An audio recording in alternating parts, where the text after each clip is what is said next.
Hello and welcome to my YouTube channel RCP learning arena. मैं संतोष कुमार आप सबका अपने YouTube channel RCP learning arena में स्वागत करता हूं।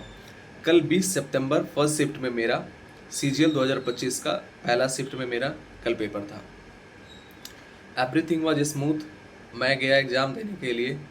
एक मन में एक बस डर था कि सिस्टम ऑफ ना हो जाए, और ये डर थोड़ा बहुत नहीं बहुत ज़्यादा था, क्योंकि 18 सितंबर को तीसरे शिफ्ट में उसी सेंटर पे बहुत तेज़ हंगामा हुआ था, क्योंकि वहाँ पे पेपर कैंसिल हुआ था। मेरे एक दोस्त का पेपर कैंसिल हुआ था, तो एक डर लगा रहा था, डर लगा हुआ था। Exactly I can say that कि मैं बहुत ही कॉन्फिडेंटली एग्ज़ाम इसलिए नहीं दे पा रहा था, बस एक डर था कि कहीं सिस्टम बंद ना हो जाए, तो इस चीज़ का डर था। और दूसरी बात क्या, कल जब मैंने पेपर सॉल्व करना शुरू किया तो रीजनिंग जीएस मैथ्स फिर इंग्लिश, बट मेरा पैटर्न होता है क्वेश्चन सॉल्व करने का। रीजनिंग मैं करता हूँ सबसे पहले, फिर जीएस करता हूँ, फिर इंग्लिश करता हूँ, और लास्ट में जाके मैं मैथ्स को सॉल्व करना शुरू करता हूँ। मैं बहुत ही फास्टली चीज़ों को सॉल्व कर रहा था, क्योंकि कल मैं रीजनिंग इतने आसान थे कि मैं बता नहीं सकता हूँ। क्योंकि मैंने टोटल रीजनिंग को मैंने 25 क्वेश्चन को मैंने 13 मिनट में सॉल्व कर दिया था, जो मेरा आज तक का सबसे फास्टेस्ट सॉल्व करने का स्पीड था, कि मैंने 13 मिनट में 25 रीजनिंग को कर दिया था। इतना मैंने कभी टेस्ट में भी नहीं किया था। फिर इसके बाद मैं जीएस में गया था। मेरे माइंड में ये चल रहा था कि जीएस बनने लायक तो होगा नहीं, क्योंकि ऐसे क्वेश्चंस आ रहे थे, एग्जैक्टली क्वेश्चन सॉल्व नहीं हो सकता। और यही मेरे साथ भी कल हुआ कि जीएस के ऐसे क्वेश्चंस थे, वो हर एरिया को टच कर रहे थे, चाहे वो मॉडर्न हिस्ट्री हो, चाहे एंशियंट हिस्ट्री हो, या फिर वो मिडाइवल हिस्ट्री हो, या फिर ज्योग्राफी का क्वेश्चन हो, या फिर पॉलिटी का क्वेश्चन हो, या फिर इकोनॉमिक्स का क्वेश्चन हो, साइंस का क्वेश्चन हो। वो हर एरिया को टच कर रहे हैं, ऐसा नहीं है। और करंट अफेयर भी, स्टैटिक जीके भी, कोई एक ऐसा एरिया नहीं बचा था जहाँ से क्वेश्चन जीएस में नहीं पूछा गया था। किंतु ऐसे क्वेश्चंस थे, मतलब ऐसे क्वेश्चंस भी थे जो जिसको कि सॉल्व करना बिल्कुल भी। मैंने मॉडर्न हिस्ट्री के मैंने मतलब हिस्ट्री एरिया को, ज्योग्राफी एरिया को, साइंस एरिया को मैंने बहुत अच्छे से कवर करके रखा है। मैं बहुत अच्छे से जानता हूँ उस चीज़ को, अच्छे से मैं सॉल्व कर सकता हूँ। लेकिन मॉडर्न हिस्ट्री के कुछ ऐसे सवाल थे जो कि टोटली क्रॉस कर गए, ठीक है ना। एंड फिर इसके बाद मिडाइवल हिस्ट्री भी मैंने पढ़ा। विजयनगर एम्पायर से मिडाइवल हिस्ट्री के अंदर वो आता है, फिर कुछ कुछ वो, तो इन सारी चीज़ों को मैंने बहुत अच्छे से पढ़ रखा था। लेकिन वो सारे के सारे क्वेश्चन सर के ऊपर से क्रॉस कर रहे थे, बिकॉज ऐसे थे कि जो ना मेरे नोट्स में थे, जो ना किसी सर ने अभी तक उस चीज़ को डिस्कस किया था। और मैं मॉडर्न हिस्ट्री का बता सकता हूँ कि मैंने स्पेक्ट्रम को भी पढ़ा है, किंतु क्वेश्चन वहाँ से भी नहीं मिल रहे थे। करंट अफेयर के 3-4 क्वेश्चंस थे, जहाँ पे मैंने एक दो क्वेश्चन को दो दो क्वेश्चन को मैंने हिट किया। ओवरऑल मैंने जो जीएस में अटेम्प्ट किया था वो 15 क्वेश्चन को अटेम्प्ट किया था मैंने, बट उसमें से मेरे क्वेश्चंस अच्छे से गलत हुए। तो मुझे लगता है कि अगर आने वाले शिफ्ट में मैं जीएस वाले का, अगर मुझसे कोई पूछता है कि आने वाले के लिए मैं क्या करूं, तो मुझे लगता है कुछ डेटा बेसिस क्वेश्चंस को आप तैयार करके जाना, कि डेट कब इस्टेब्लिशमेंट, उन चीज़ों को आप तैयार करके जा सकते हो, जो कि एक हेल्पफुल आपके लिए हो सकता है। एंड रही बात है मिडाइवल हिस्ट्री या फिर एंशियंट हिस्ट्री या फिर मॉडर्न हिस्ट्री में आप क्या करके जाना चाहते हो, तो बस सीधा जाओ, वहाँ क्वेश्चन देखना, आपको अच्छे से समझ में आएगा कि क्वेश्चन क्या होता है। क्योंकि कुछ भी ऐसा मैं बताऊं और वहाँ पे जाके आप कर लोगे, ऐसा बिल्कुल भी नहीं होने वाला है। क्योंकि एक दिन में आप कुछ भी नहीं कर सकते हो। ऐसे क्वेश्चंस थे वहाँ पे जीएस के अंदर, और करंट अफेयर में भी कुछ ऐसे ऐसे थे जो कि आप उसे एक दिन में नहीं कर सकते हो, ठीक है ना। बाकी आप स्पोर्ट्स वाले एरिया को देख सकते हो, चाहे जो कुछ भी रहे, आई डोंट नो, बट उस चीज़ को लोग मुझे भी कह के गए थे कि स्पोर्ट्स वाले एरिया को, इस वाले एरिया को आप देख लेना, आपके लिए हेल्पफुल होगा। कुछ भी वहाँ पे हेल्पफुल मेरे लिए नहीं हो पाया। लोगों ने जो जो कुछ भी बताया था, तो मैं आपको यही चीज़ें बताने के लिए आया हूँ कि जो लोग बता रहे यूट्यूब पे ये वो दिस दैट, आप उस चीज़ को बचो। बस जो आपने पढ़ा है ना, just believe on that, and वहाँ जाके ना इसको शांत करके सॉल्व करने की कोशिश करना। एंड फिर इसके बाद अगर मैं इंग्लिश की बातें बताऊं, तो इंग्लिश में लोग जैसे उससे पहले लोग बता रहे थे कि पैसेज आ रहा है, पैसेज आ रहा है, मैं आई वॉज टोटली प्रिपेयर्ड कि पैसेज आएगा, आई विल डू दैट। मैंने ठीक ठाक प्रैक्टिस कर लिए थे पैसेज के, कि मैं कैसे भी पैसेज रहेंगे उसे मैं बहुत अच्छे से करूँगा।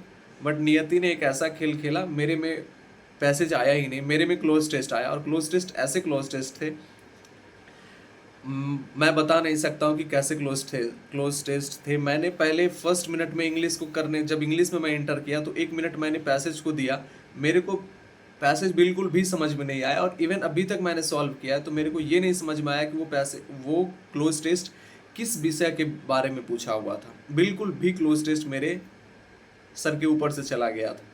जो कि मेरा क्लोज टेस्ट करने का जो मेरा स्पीड था, मैं विद इन 1 मिनट 10 सेकेंड में मैं पूरे क्लोज टेस्ट को कर लेता था। मैं टेस्ट में 1 मिनट काफ़ी हो जाता था मेरे लिए क्लोज टेस्ट को करना।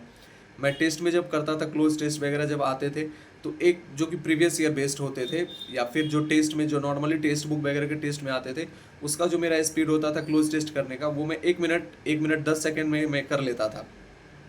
लेकिन कल के क्लोज टेस्ट में मैं टोटल पेपर को, मैंने पूरे एग्जाम को मैंने 52 मिनट में ख़त्म कर दिया था। मतलब वन गो में मैंने 100 क्वेश्चन जो देखने को होते हैं, मैंने वन गो में 52 मिनट्स में मैंने कर लिया था। जब 8 मिनट बचा था ना, तो सबसे पहले मैं इंग्लिश में घुसा था, क्योंकि इंग्लिश मेरा एक स्ट्रॉन्ग एरिया, मैं अपने आप का मानता हूँ कि इंग्लिश मेरा एक स्ट्रॉन्ग एरिया है, तो मुझे उस पर वर्क करना चाहिए। तो मैं इसलिए इंग्लिश में इंटर किया था। और जब मैंने क्लोज टेस्ट करना शुरू किया, फिर से मुझे समझ में नहीं आया, और मैंने फिर से उसमें 2-3 मिनट मैंने उसमें गवाए। 3 मिनट फिर भी कुछ समझ में नहीं आया, फिर मैंने उसे छोड़ा। फिर मैं रीजनिंग के एक क्वेश्चन बचे हुए थे, मैंने उसे किया। फिर मैं मैथ्स में घुसा, जहाँ पे मैथ्स के दो सवाल, मैंने 3 सवाल और मुझे आ रहे थे, जो कि मैंने उसे लास्ट के लिए छोड़ा था, मैंने वो किया।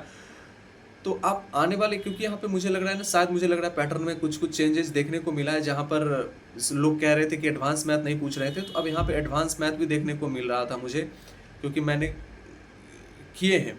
तो मैं आने वाले शिफ्ट वालों को यही कह सकता हूँ कि ना, जो भी यूट्यूबर बता रहे हैं ना, ये आ रहा है, वो आ रहा है, दिस आ रहा है, दैट आ रहा है, जस्ट फॉरगेट दैट। आपने जो पढ़ा है ना, जस्ट बिलीव ऑन दैट, अंततः आपको वही काम आएगा। अगर मैं बता दूं कि आप ये पढ़ लो, वो पढ़ लो, 2 दिन में आप नहीं पढ़ सकते हो उस चीज़ को। और मैथ्स में आप करते आ रहे हो, फॉर्मूला देख रहे हो, एडवांस के एरिया को देख रहे हो, ये करते आ रहे हो। मैं अगर कह दूं कि आप प्रॉफिट लॉस एरिया को देख लो, मेंसुरेशन वाले एरिया को देख लो, तो क्या आप एक दिन में आपको संभव है? मान लो आज 21 तारीख है, कल 22 तारीख वाले का एक दिन में संभव है कि वो पूरे प्रॉफिट लॉस वाले एरिया को देख लेगा, या फिर पूरे मेंसुरेशन वाले एरिया को देख लेगा, पूरे ज्योमेट्री वाले को? टोटली इम्पॉसिबल है ये, जिसको नहीं देख सकता। इसीलिए मेरे वीडियो को भी देखने के बाद ना, मैं ये कहूँगा ना कि आप ये बिलीव मत करना कि जो मैं बता रहा हूँ इस चीज़ पे नहीं। आपने जो पढ़ा है ना, just believe on that and go for that, है ना, उसके लिए जाओ।